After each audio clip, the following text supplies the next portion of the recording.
السلام علیکم۔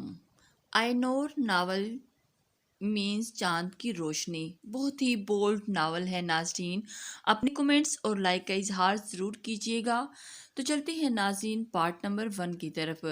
وہ ہاتھ سے ٹرالی دھکیلتی آگے بڑھ رہی تھی۔ مال میں آئے کافی وقت گزر چکا تھا مگر اسے کچھ پسند ہی نہیں آ رہا تھا، تاہم گھر کے لیے ضروری سامان لے کر وہ کاؤنٹر کی طرف بڑھ گئی جہاں بل کی ادائیگی کے لیے ایک لمبی قطار لگی تھی۔ وہ بیزاری سے ہاتھ میں پہنی گھڑی پر وقت دیکھتی اپنی باری کا انتظار کرنے لگی۔ اتوار ہونے کی وجہ سے مال میں معمول کے مطابق زیادہ رش تھا۔ لوگ ادھر ادھر سے اپنی ٹرالی کو دھکیلتے سامان لینے میں مصروف تھے۔ وہ چاروں طرف نظر گھماتی اپنی ٹرالی کو آگے بڑھانے لگی۔ قطار میں کمی تیزی واقع ہو رہی تھی اور کیونکہ کاؤنٹر پر کھڑا لڑکا تیزی سے اپنے کاموں کو ہاتھ میں لا رہا تھا۔ ٹرالی کاؤنٹر کے سامنے آ رکی، ٹرالی سے سامان نکال کر کاؤنٹر پر رکھنے لگی کہ اچانک اسے خود پر کسی نظروں کی تپش محسوس ہوئی اور اس نے جو ہی نظر اٹھا کر دیکھا تو کاؤنٹر پر کھڑا لڑکا بے باکی سے اسی کی طرف دیکھ رہا تھا۔ غصے کی ایک شدید لہر اس کے پورے جسم میں دوڑ گئی۔ وہ اس وقت برقعے میں تھی، حتیٰ کہ اس کے نقاب بھی لیا ہوا تھا، مگر اس کے باوجود وہ لڑکا یوں اسے گھور رہا تھا جیسے کوئی ماڈل اس کے سامنے کھڑی ادائیں دکھا رہی ہو۔ غصے سے گھورتے اس نے کھری کھری سنانے کا ارادہ کیا تھا کہ فائرنگ کی آواز نے پورے ماحول میں سکتہ طاری کر دیا۔ مال کی داخلی دروازے کے اندر آتے ہوئے 35-36 افراد میں سے ایک شخص نے ہوائی فائرنگ کر کے سب کو دہشت خوف میں مبتلا کر دیا۔ سب اپنی اپنی گن ہاتھ میں لیے مال میں پھیلے گئے۔ عورتوں بچوں کو یرغمال بنا کر بندوق اس کے سر پر تان دی تھی، کوئی اپنی جگہ سے نہیں ہلے گا، اور اگر کسی نے زور اسی ہوشیاری دکھانے کی کوشش کی تو یہیں بھون کر رکھ دیں گے۔ فائرنگ کرنے والے آدمی کہتا ہوا آگے بڑھا اور کیشیئر کے پاس آ کر رک گیا۔ وہ جلدی سے اپنی ٹرالی پیچھے گھسیٹتی 2 قدم دور ہوئی تھی۔ تیرا مالک کہاں ہے؟ اس آدمی نے کاؤنٹر پر کھڑے لڑکے کو گریبان سے پکڑ کر پوچھا۔ جی وہ تو بس مہینے میں 1-2 بار ہی چکر لگا کر حساب کتاب دیکھتے ہیں، کیشیئر ہکلاتا ہوا بولا۔ ہوں، لگتا ہے تیرے مال کو اپنا دھندا کچھ عزیز نہیں اور نہ ہی تم ملازموں کی کوئی پرواہ ہے، تبھی تو ہمارے دادا کے ہاتھوں تم لوگوں کی موت کے منہ میں جانے کا انتظام کر رکھا ہے۔ وہ ہنکار بھرتے ہوئے بولا اور اس لڑکے کو گریبان سے پکڑ کر سر سے اوپر اٹھایا۔ سب اس لڑکے کے آنے والے خوفناک منظر کو سوچ کر لرزنے لگے تھے۔ وہ آدمی لڑکے کو ہوا میں اٹھائے دور زمین پر اچھالتا اس سے پہلے کہ کسی گرجدار آواز نے سب کے دل دہلا کر رکھ دیے تھے۔ چھوڑ دو اسے غفار۔ اس گرجدار آواز کے بعد ماحول میں سکوت طاری ہو گیا، اور ماحول میں چھائے سکوت کو اس شخص کے بوٹ کی آواز توڑ رہا تھا۔ دراز قد، ورزشی جسم، کالے بال، کالی آنکھیں، مغرور ناک، سرخ اور سفید رنگت کا حامل وہ شخص کسی ریاست کا بادشاہ لگتا تھا، مگر وہاں موجود کو وہ ملک الموت ہی لگ رہا تھا۔ وہ چلتا ہوا اس آدمی کے پاس آیا اور اس شخص کے کہتے ہی غفار لڑکے کو نیچے اتار کر ادب سے ایک طرف ہو گیا۔ وہ شخص آگے بڑھتا ہوا کیشیئر کی طرف آیا اور ابھی تک کاؤنٹر کی طرف ہی کھڑی تھی، اور اس کا دل دہلا دینے والے ماحول نے سب کو معاف کر دیا تھا۔ کوئی بھی شخص کچھ سوچنے سمجھنے کی حالت میں نہیں تھا۔ وہ شخص سرسری سی نظر اس لڑکی پر ڈالتا کاؤنٹر پر کھڑے لڑکے سے مخاطب ہوا۔ اگر آج تک تمہارا مالک میرے اڈے پر حاضری دینے نہ آیا تو بتا دینا اسے کل کی صبح صرف نہیں بلکہ اس کے پورے خاندان کو نصیب نہیں ہوگی۔ سمجھ میں آیا؟ کچھ آیا؟ یا اپنے طریقے سے سمجھاؤں؟ جی وہ سمجھ گیا۔ کر دم دادا، کیشیئر نے ہکلاتے ہوئے کہا۔ کرم دادا ایک بار پھر سرسری نظر اس لڑکی پر ڈالی جو ان لوگوں کی طرف متوجہ تھی۔ وہ حالی پلٹ کر خارجی دروازے کی طرف بڑھ گیا، مگر جاتے جاتے ایک بار پھر دروازے سے باہر نکلنے سے پہلے رک کر اس لڑکی کی طرف دیکھا تھا جس کی نظریں اس پر جمی تھیں۔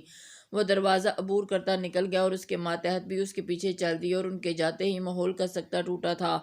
لوگوں میں افراتفری مچ گئی تھی۔ سب اپنا اپنا سامان وہی چھوڑ کر مال سے باہر نکلنے کے لیے خارجی دروازے کی طرف بھاگے، اور وہ بھی سامان وہی چھوڑتی خارجی دروازے کی طرف بڑھ گئی تھی۔ وہ تھکی ہاری گھر میں داخل ہوئی۔ آج کے واقعے نے اس پر بھی خوف طاری کر دیا تھا۔ وہ ابھی اس واقعے کو سوچ رہی تھی جب ماں کی آواز سے سوچ دنیا سے باہر نکلی۔ کتنی دیر لگا دی آئی نور تم نے، میں کتنا پریشان ہو گئی تھی، اور دیکھو خالی ہاتھ آئی ہو، کچھ بھی لیا ہوا نہیں ہے۔ تم کتنی دیر کہاں تھی؟ رخسار بیگم نے اسے دیکھتے ہی پریشانی سے سوالوں کی بوچھاڑ کر دی تھی۔ کچھ نہیں ماما، بس آپ کو تو پتہ ہے نا مجھے کچھ اتنی جلدی پسند نہیں آتا۔ میں پورا مال گھوم کر آ گئی لیکن مجھے کچھ پسند نہیں آیا، اس لیے دیر ہوگی اور بغیر کچھ خریدے ہی واپس آ گئی۔ آئی نور نے رخسار بیگم کو پریشان دیکھ کر سچ بتانا مناسب نہ سمجھا، ورنہ وہ اور پریشان ہو جاتی۔ اچھا چلو ٹھیک ہے، تو ہاتھ منہ دھو کر آؤ، میں کھانا لگاتی ہوں۔ جی ٹھیک ہے۔ وہ اس بات میں سر ہلاتی اپنے کمرے کی جانب بڑھ گئی۔ رخسار بھی کھانا لگانے کچن کی جانب بڑھ گئی۔ کمرے میں آ کر وہ آئینے کے سامنے کھڑی اپنا نقاب اتارنے لگی تھی کہ تبھی اس کے ذہن میں اس لڑکے کا خیال آیا جو کاؤنٹر پر کھڑا اسے گھور رہا تھا۔ وہ آئینے میں خود کو دیکھنے لگی۔ نقاب سے جھانکتی آنکھیں اتنی حسین تو نہ تھی کہ مقابل نظریں نہ ہٹا پائے، مگر نہ جانے کیوں غلطی سے بھی جب کوئی ایک نظر ان پر ڈالتا ہے تو دوبارہ نظر ڈالنے سے خود کو روک نہیں پاتا۔ یہ آنکھیں ہرن جیسی بڑی اور حسین تو نہ تھی، درمیانی آنکھیں تھیں، البتہ لمبی ضرور تھیں۔ یہ گہری بھوری آنکھیں ایک ایسی کشش رکھتی تھی کہ نقاب پوش ہونے کے بعد بھی مقابل نظریں جمانے پر مجبور ہو جاتا۔ یہ مرد ہوتے ہی ایسے ہیں، نقاب کرنے کے باوجود گھورتے رہتے ہیں۔ پتہ نہیں کیا نظر آتا ہے، نفس پرست، کوئی دین ایمان ہی نہیں ہوتا ان کا۔ آئینور سر جھٹکتی برقع اتارنے لگی، ساتھ میں بڑبڑا رہی تھی۔ تبھی کھانے کے لیے بلانے آتی رخسار بیگم کے کانوں میں اس کی بڑبڑاہٹ پہنچی تو پوچھے بغیر نہ رہ سکی، کیا ہوا، کیوں بڑبڑا رہی ہو؟ کچھ نہیں، کچھ ہوا ہے؟ اس نے سوالیہ نظروں سے اس کی طرف دیکھا جو الماری میں گھسی برقع رکھ رہی تھی۔ کچھ نہیں، بس مال میں وہ کیشیئر مجھے ایسے گھور رہا تھا جیسے میں کوئی چلتی پھرتی ماڈل ہوں۔ مجھے سمجھ میں نہیں آتا نقاب میں بھی ان لڑکوں کو کیا نظر آتا ہے جو یوں گھور رہے ہوتے ہیں۔ وہ جھنجھلاہٹ سے کہتی بیڈ پر جا کر بیٹھ گئی، اصل میں ان لڑکوں کا قصور نہیں ہے میری بیٹی، آنکھوں میں ایسی ہی کشش ہے جیسے سامنے والوں کو نظر نہ ہٹانے پر مجبور کر دیتی ہے۔ رخسار بیگم اس کے پاس ہی بیڈ پر بیٹھتے ہوئے بولی، وہ ماں کی اندھی محبت، ایسی بھی کوئی ہرن جیسی بڑی آنکھیں نہیں کہ لوگ ان سے نظریں نہ ہٹا سکیں۔ ہاں لمبی ضرور ہیں، لیکن ان سے کیا ہوتا ہے؟ آئینور نے منہ بسوڑتے ہوئے کہا۔ اس کے اتنا بولنے پر رخسار بیگم مسکراہٹ دباتی ہوئی گویا ہوئی۔ کشش کا تعلق چہرے کے نقوش سے نہیں ہوتا، یہ الگ شے ہے جو عام سے نقوش میں بھی جان ڈال دیتی ہے، انہیں خوبصورت جاذب نظر بنا دیتی ہے۔ اچھے سے اچھے نقوش والے بھی اگر اللہ کشش نہ رکھے تو کبھی نظروں کو نہ بہا سکے، اور عام سے عام نقوش والے میں بھی اللہ کشش ڈال دے تو اسے منظور نظر بننے سے کوئی روک نہیں سکتا۔ رخسار بیگم کی باتوں نے اسے لاجواب کر دیا تھا۔ ٹھیک ہی تو کہہ رہی تھی وہ، ہر ایک کے منہ سے اپنی تعریف سنتی آئی تھی۔ نقاب کرنے کے باوجود مردوں کو اپنی طرف متوجہ پایا تھا، یہ کشش ہی تھی جو برقع پہن کر بھی وہ خوبصورت لگتی تھی۔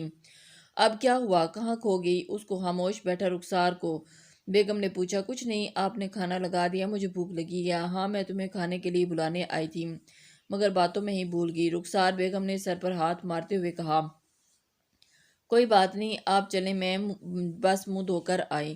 وہ مسکرا کر کہتی واش روم میں چلی گئی۔ رخسار بیگم بھی ٹھیک ہے کہتی کمرے سے باہر نکل گئی، اور وہ پھر فریش ہو کر باہر نکل کے آئی اور کھانا کھانے میں بزی ہوگی۔ ہاتھ میں ریموٹ پکڑے صوفے پر بیٹھی وہ مسلسل چینلز بدلنے میں لگی تھی۔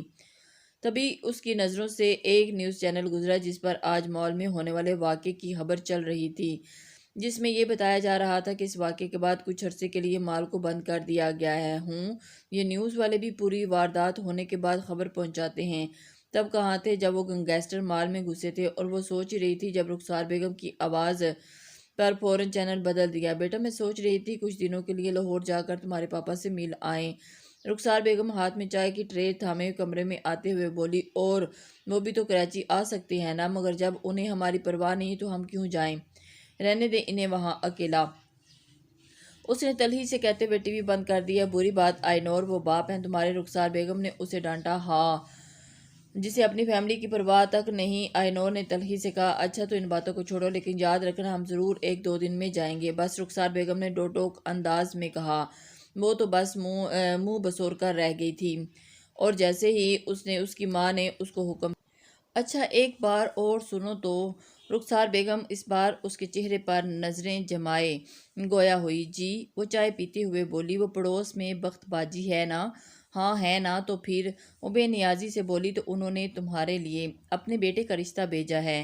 وہ ایک سانس میں اپنی بات مکمل کر گئی۔ آئینور آنکھیں پھاڑے انہیں دیکھ رہی تھی، غصے کی ایک شدید لہر اس کے جسم میں دوڑ گئی۔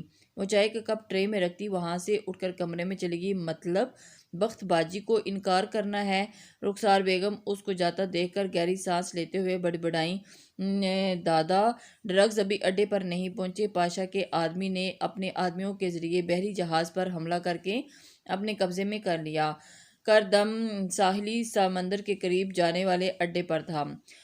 اور جب غفار نے آ کر اسے خبر دی، وہ تپش سے سامنے موجود ٹیبل پر ہاتھ مارتا اپنی کرسی سے اٹھ کھڑے ہوتے ہوئے دھاڑا، تم لوگوں سے ایک کام بھی ٹھیک سے نہیں ہوتا۔ اس کی دھاڑ پر غفار 2 قدم پیچھے ہوا۔ سارا کام خراب کر کے رکھ دیا۔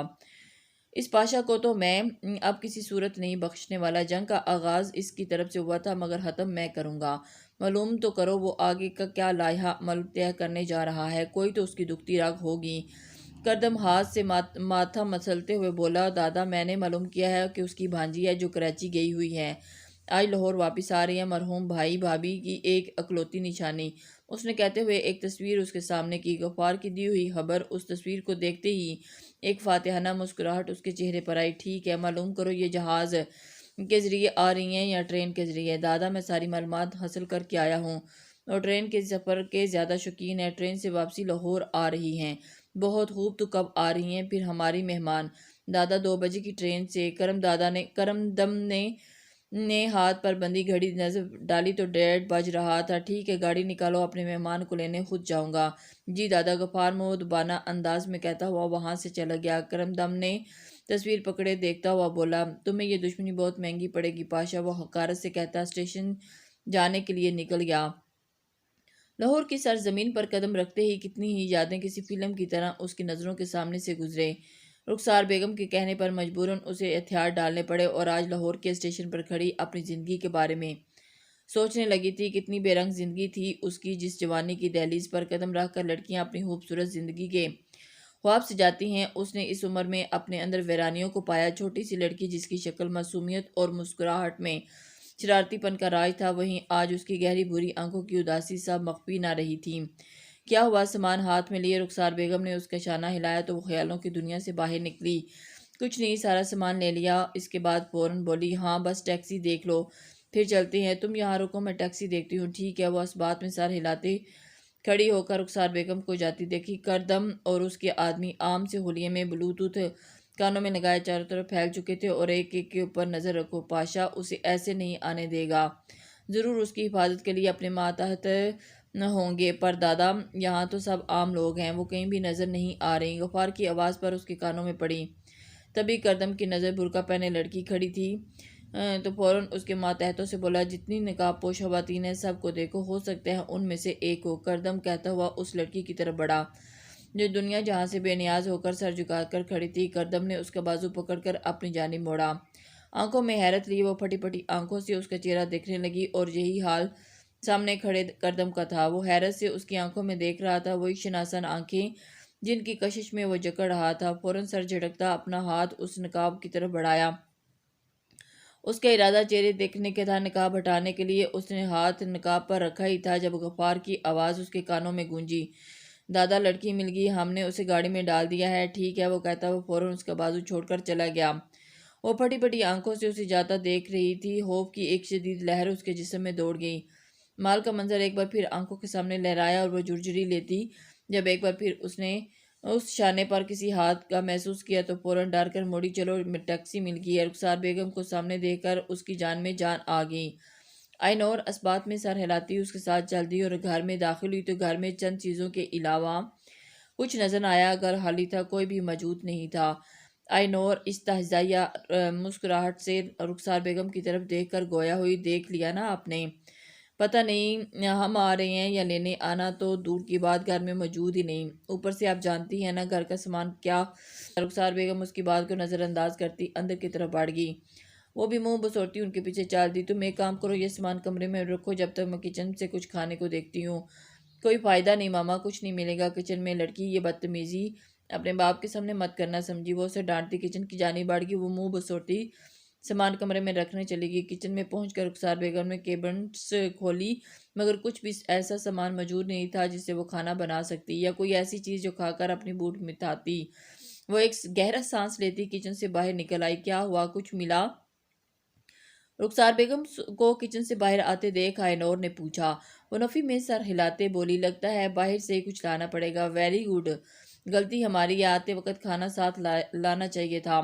آئینور کا غصے سے برا حال ہو رہا تھا۔ اب کیا کریں؟ رخسار بیگم نے پوچھا۔ بھوک سے پیٹ میں چوہے دوڑ رہے ہیں، لمبے سفر کے بعد تھکن بھی محسوس ہو رہی تھی، ساتھ ہی بھوک سے برا حال بھی ہو رہا تھا۔ آپ یہاں رکیں، میں بازار سے کچھ لے کر آتی ہوں، آئی نور کہتے ہوئے اٹھ کھڑی ہوئی۔ نہیں اکیلے نہیں جاؤ، ساتھ چلتے ہیں، کچھ کھا کر تھوڑا سامان بھی خرید لیں گے۔ رخسار بیگم نے مشورہ دیا۔ ٹھیک ہے، آئی نور اسبات میں سر ہلاتی برقع پہننے چلی گئیں۔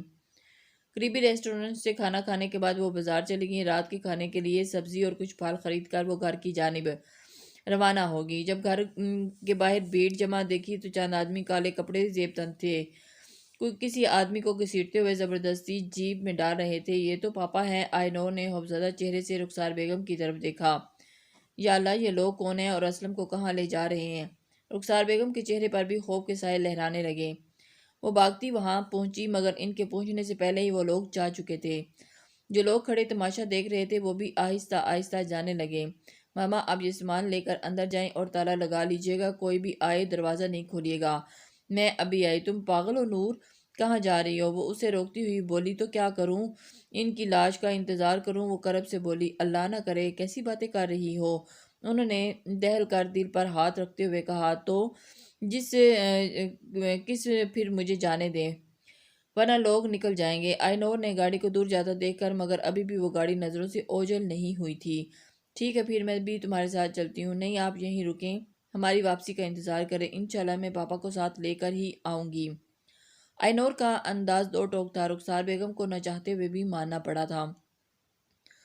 ٹھیک ہے، اللہ تمہیں اپنی امان میں رکھے، آمین، آئی نور کہتے ہوئے آگے بڑھی تھی۔ بھائی صاحب، اس گاڑی کے پیچھے جانا ہے۔ آئی نور نے دور سے جاتی گاڑی کی طرف اشارہ کیا، جو بہت دور جانے کی وجہ سے اب دھندلی دکھائی دے رہی تھی۔ ٹھیک ہے، بیٹھیں کہ ٹیکسی ڈرائیور کے کہتے ہی آئی نور بیٹھ گئی۔ بھائی ذرا جلدی، گاڑی نکلنی نہیں چاہیے، اس کے کہتے ہی ڈرائیور نے ٹیکسی کی رفتار تیز کر دی۔ جیپ مختلف مقامات سے گزرتی جا رہی تھی، وہ بھی انہی کی تقلید کرتے ہوئے جا رہے تھے۔ جیپ آگے جا کر ایک محل نما بنگلے کے سامنے رکی۔ گاڑی کے رکتے ہی دروازے پر کھڑے گارڈ نے دروازہ کھول دیا۔ گاڑی اندر کی جانب بڑھی اور دروازہ ایک بار پھر بند ہو گیا۔ آئی نور ٹیکسی میں بیٹھی یہ سب دیکھ رہی تھی۔ ٹیکسی کو بنگلے سے تھوڑا فاصلے پر رکوا کر ٹیکسی سے نیچے اتری۔ ٹیکسی ڈرائیور کو پیسے دے کر پیدل ہی بنگلے کی سمت چلنے لگی۔ آس پاس ایسے ہی بنگلے بنے تھے، جو چاروں طرف نظریں گھماتی اس بنگلے کے سامنے آ کر رکی۔ دھڑکتے دل کے ساتھ بیل پر ہاتھ رکھا۔ اس دوران اسے بہت سے خدشات نے آ گھیرا تھا۔ دل ہی دل میں آیت الکرسی پڑھتی، اللہ سے دل میں ڈھیروں دعائیں مانگتی، بالآخر اس نے بیل بجا دی۔